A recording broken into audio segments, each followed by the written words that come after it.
Sir Jagan గారు మరోమారు ఓదార్పు యాత్ర స్టార్ట్ చేయబోతున్నారంట సార్. అంటే కార్యకర్తల పైన పెద్ద ఎత్తున దాడులు జరిగాయి కదా, వాళ్ళందరినీ ఓదార్చడానికి వెళ్తున్నారంట. మరి ఇది ఆల్రెడీ ఆయన ఒకసారి ఓదార్పు యాత్ర చేశారు, అప్పుడు ఆయనకు అధికారంలోకి రావడానికి బాగా హెల్ప్ అయింది. మరి ఇప్పుడు ఈ ఓదార్పు యాత్రకి హెల్ప్ అవుతుందా లేదా, మీ ఒపీనియన్ ఏంటి సార్ దీనిపైన? అంటే ఇప్పుడు జగన్ ని పొలిటికల్గా చంపేయాలి, కంప్లీట్గా వైసీపీని భూస్థాపితం చేసేయాలి, ఎక్కడ ఇంకా తలెత్తకుండా చేయాలి. నెక్స్ట్ 2029 ఎలక్షన్లకంతా కూడా వైసీపీ అనేది ఉండొద్దు అనేది ఒక టార్గెట్ చంద్రబాబుకి. సో అందుకని లీగల్గా కావచ్చు, ఇల్లీగల్గా కావచ్చు, రకరకాల వ్యూహాలు వేసి చంద్రబాబు జగన్ని కంప్లీట్గా బయటికి తరిమేయాలనే ప్లాన్. మామూలుగా అయితే జగన్కి 11 వచ్చాయి. టెక్నికల్గా అసెంబ్లీలో ప్రతిపక్ష హోదా ఉండదు, కానీ టెక్నికల్గా కాకుండా పొలిటికల్గా ప్రతిపక్ష హోదా ఉండాలని దేశవ్యాప్తంగా అనేకసార్లు చర్చ వచ్చింది. లాస్ట్ దీంట్లో ఈవెన్ రాహుల్ గాంధీ విషయంలో కూడా కాంగ్రెస్ కూడా ప్రతిపక్ష హోదా ఇవ్వనప్పుడు అక్కడ కూడా ఇదే చర్చ వచ్చింది. సో క్లియర్గా ఇది పొలిటికల్ పార్టీస్కి ప్రతిపక్ష హోదా ఇవ్వకపోతే ప్రజల తరపున అసెంబ్లీలో ఎవరు వాయిస్ వినిపిస్తారు? వీళ్ళైతే వాయిస్ వినిపించలేరు కదా. అందువల్ల ఇవ్వాలనేది ఉంది. కానీ చంద్రబాబు అట్లా చేస్తాడని ఎవరు అనుకోవట్లేదు. ఖచ్చితంగా చంద్రబాబు అసెంబ్లీలో కూడా జగన్ పార్టీ లేకుండా చేయాలనేది వాళ్ళ ఉద్దేశం ఉంటుంది. సో అటువంటప్పుడు జగన్కి కూడా ఇది తెలుసు. జగన్ కూడా మొన్న వాళ్ళ నాయకులతో మాట్లాడుతున్నప్పుడు మనకైతే ప్రతిపక్ష హోదా ఇస్తారని నమ్మకం లేదు, మనల్ని అసెంబ్లీలో కూడా వాళ్ళు మాట్లాడనీరు, మొత్తం వాళ్ళే మెజార్టీ ఉన్నారు కాబట్టి మనల్ని మాట్లాడనీరు. సో మనం ప్రజల వాయిస్ని అసెంబ్లీలో మాట్లాడే పరిస్థితి ఉండదు అని జగన్ చెప్పాడు. అంటే క్లియర్గా జగన్ ముందున్న కర్తవ్యం ఏంటంటే అసెంబ్లీకి వెళ్ళడం, వాళ్ళు ఎట్లాగో మాట్లాడనీరు కాబట్టి ఆ విషయాన్ని ప్రజల్లోకి తీసుకెళ్ళడం, సో ప్రజల్లోనే ఉండడం. గతంలో కూడా జగన్ 2014 తర్వాత అసెంబ్లీలో మమ్మల్ని మాట్లాడనీయట్లేదు, ఉన్న 67లో కూడా 23 ఉందని లాగేసుకున్నారు, మిగతా వాళ్ళని కూడా మాట్లాడనీయట్లేదు అని అసెంబ్లీ సమావేశాలను బాయ్కాట్ చేసి జగన్ పాదయాత్రలోకి వెళ్ళిపోయాడు. సో దానివల్ల అతనికి అప్పుడు ప్లస్ అయింది, ఎందుకంటే జగన్ని వీళ్ళు ఇంత అరాస్ చేస్తున్నారు. ఇప్పుడు కూడా చంద్రబాబు జగన్ని అనేక రకాలుగా ఇబ్బంది పెట్టాలని డిసైడ్ అయిపోయాడు. ఒక పక్క కేసులు మొదలైనాయి, మరోవైపు కింది స్థాయిలో కేడరు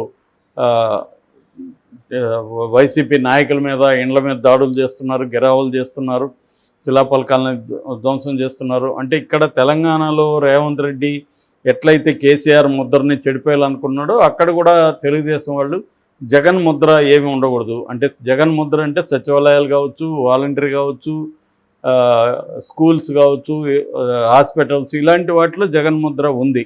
సో దాన్ని తొలగించడం కోసం సచివాలయాల్లో ఉన్న అవి శిలాపలకాలన్నింటినీ ధ్వంసం చేయడం, జగన్ ఎక్కడున్నా వాటిని తొలగించడం, ఇవన్నీ తీసుకెళ్తున్నారు. సో దీనివల్ల ఏమైందంటే ఎక్కడికక్కడ వైసీపీ క్యాడరు ఇబ్బందులు పడుతున్నారు. కొంతమంది ఇండ్లు ఖాళీ చేసి, ఊర్లు ఖాళీ చేసి వెళ్ళిపోతున్నారు. ఈవెన్ నాయకులు కూడా బిక్కుమని బతుకుతున్నారు. కొడాలి నాని లాంటివి చాలామంది ఎమ్మెల్యేలకి గన్ మెన్ని తీసేశారు, సెక్యూరిటీ లేదు వాళ్ళకి. రేపొద్దున వాళ్ళ మీద దాడులు చేసి అడిగేవాడు లేడు. సో ఇలాంటి పరిస్థితుల్లో జగన్కున్న ప్రాబ్లం ఏంటంటే రేపొద్దున 11 మంది ఎమ్మెల్యేలు ఎంతమంది వెళ్ళిపోతారో తెలీదు. ఎంపీలు 4లో ఒక ఆమె వెళ్ళిపోయే అవకాశం ఉంది, తన అరకు ఎంపీ. సో ఇలాగా ఏమన్నా వెళ్ళిపోవడం. రెండోది స్థానిక నాయకులు కూడా ఎవరి పార్టీకి వాళ్ళు వెళ్ళిపోతారు. చంద్రబాబు కూడా ఊరికే ఉండడు కదా, వైసీపీ నాయకుల మీద ప్రెజర్ తీసుకొస్తాడు.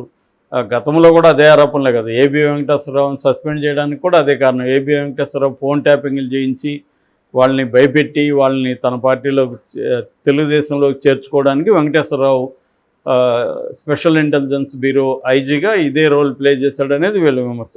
ఇక్కడ కూడా అదే కదా, మనకి ఫోన్ ట్యాపింగ్ కేసు ఏంటి ప్రధానంగా కేసీఆర్ ప్రతిపక్ష నాయకుల మీద ఫోన్ ట్యాపింగ్లు చేయించి వాళ్ళ రహస్యాలు అవన్నీ తెలుసుకొని వాళ్ళని బెదిరించి పార్టీలకు చేర్చుకున్నాడు అనేది ఇక్కడ కూడా అభియోగం. ఇదే పని అక్కడ ఇప్పుడు చంద్రబాబు ఖచ్చితంగా చేస్తాడు. ఫోన్ ట్యాపింగ్ చేస్తాడా లేదా పక్కన పెడితే ఏదో ఒక రకంగా వాళ్ళని ప్రెజర్ చేసి వాళ్ళ ఆర్థిక మూలాలను దెబ్బకొట్టి వాళ్ళని తమ తెలుగుదేశంలో చేర్చుకునే కార్యక్రమం చేస్తారు. అంటే వైసీపీలో నాయకత్వాన్ని దెబ్బతీయాలి, తర్వాత కేడర్ని దెబ్బకొట్టాలి, ఉన్న వాళ్ళ మీద కేసులు పెట్టాలి.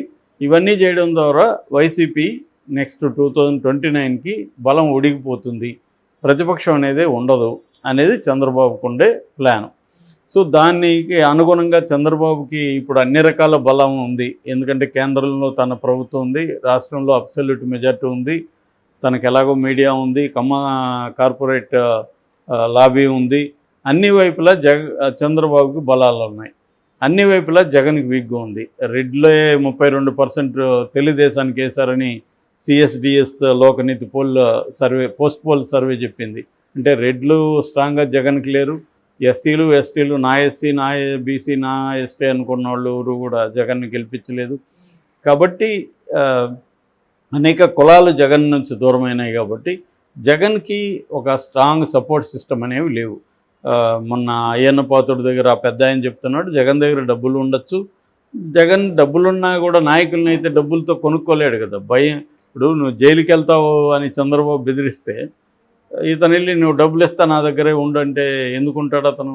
జైలుకి పోయే బదులు అటు వెళ్దాం, అటు చంద్రబాబు డబ్బులు ఇస్తాడు, జైలు పదవి ఉండొచ్చు, రేపు పొద్దున జైలు అవాయిడ్ అవుతుంది అనేది అనుకుంటారు. సో ఈ కాంటెక్స్ట్లో జగన్ ఏం చేయాలి అనుకున్నప్పుడు జగన్ పాదయాత్ర చేద్దాం అనేది జగన్ మనసులో ఉన్నట్టుగా తెలుస్తుంది. గతంలో నేను పాదయాత్ర చేశాను, ఇప్పుడు కూడా నేను పాదయాత్ర చేయడానికి నాకు అదే ఓపిక ఎక్కడికి పోలేదు, ఉందనే అనౌన్స్ చేశాడు. అట్లాగే ఓదార్పు యాత్ర చేద్దామని. ఇప్పుడు ఎందుకంటే కొత్త గవర్నమెంట్ వచ్చింది, ఇప్పుడే విమర్శలు మొదలు పెట్టేస్తే అది బూమరాంగ్ అవుతుంది. కొంత బ్రీతింగ్ టైం ఇవ్వాలి కొత్త గవర్నమెంట్కి. కాబట్టి ఇప్పుడు విమర్శలు చేయకూడదు. అట్లనే విమర్శలు చేయకపోతే ప్రజల్లో విత్ ఇన్ ద పార్టీలో తనకి హోప్ కోల్పోతారు, కాన్ఫిడెన్స్ కోల్పోతారు. అందుకని భరోసా ఇవ్వాల్సిన అవసరం ఉంది. అందుకని జగన్ ఏమనుకున్నా అంటే బాధితుల దగ్గర పరామర్శించడానికి ఓదార్పు యాత్ర పేరుతో వెళ్తాడు. అంటే ఓదార్పు యాత్ర అనేది కూడా ఒక రకమైన స్ట్రాటజీ. వాళ్ళని ఓదార్చడం అంటే అర్థమేమి, అక్కడికి వెళ్ళి అక్కడ ఒక ప్రెస్ మీట్ పెట్టడమో చిన్న సభ పెట్టడమో చేసి గవర్నమెంట్ మీద విమర్శలు, చూడండి వీళ్ళని కొట్టారు, ఈ గాయాలు చూడండి, ఈ ఇండ్లు కూలగొట్టారు, ఇది చూడండి, శిలాపాలకాలను ధ్వంసం చేశారు, వైఎస్ఆర్ విగ్రహాలని కూలగొట్టారు, ఇవన్నీ చూపిస్తారు రేపు మీడియాకి. సో దీనివల్ల ప్రజల్లో ఎక్కడికక్కడ చైతన్యం వస్తుంది. ప్రజలకి ముఖ్యంగా వైసీపీ క్యాడర్కి ఒక ధైర్యం వస్తుంది. మాకు ఇబ్బంది అయినప్పుడు మా దగ్గరికి వచ్చాడు జగన్, నిలబడతారులే అని. ఎందుకంటే జగన్ మీద తీవ్ర విమర్శ ఏంటంటే పార్టీని, కార్యకర్తల్ని, నాయకుల్ని పక్కన పెట్టేసి తను జనం, జగన్ వర్సెస్ జనం అన్న కాన్సెప్ట్లో వెళ్ళిపోయాడు. తర్వాత వాలంటరీ సచివాలయ వ్యవస్థ ద్వారా నాయకుల్ని ప్రజల నుంచి దూరం చేశాడు. ఇటువంటి అనేక అభిప్రాయాలు జగన్ మీద ఉన్నాయి.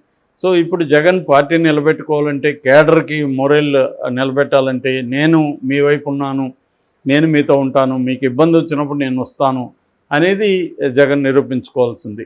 అందుకని జగన్ ఎక్కడెక్కడైతే దాడులు జరిగాయి, ఎవరెవరు ఇళ్ళ మీద జరిగాయి, ఫిజికల్గా మనుషుల మీద జరిగాయి, దానికంతా వెళ్ళడం, వాళ్ళకంతా కొంత ఆర్థిక సహాయం చేయడం, ఆ కాంటెక్స్లో ప్రభుత్వాన్ని కూడా విమర్శించడం, ఈ స్ట్రాటజీ జగన్ ఇప్పుడు ప్లాన్ చేస్తున్నాడు. ఒకవేళ జనంలో ఉన్నప్పుడే అరెస్ట్ చేస్తే అది కూడా సింపతి కూడా వస్తుంది.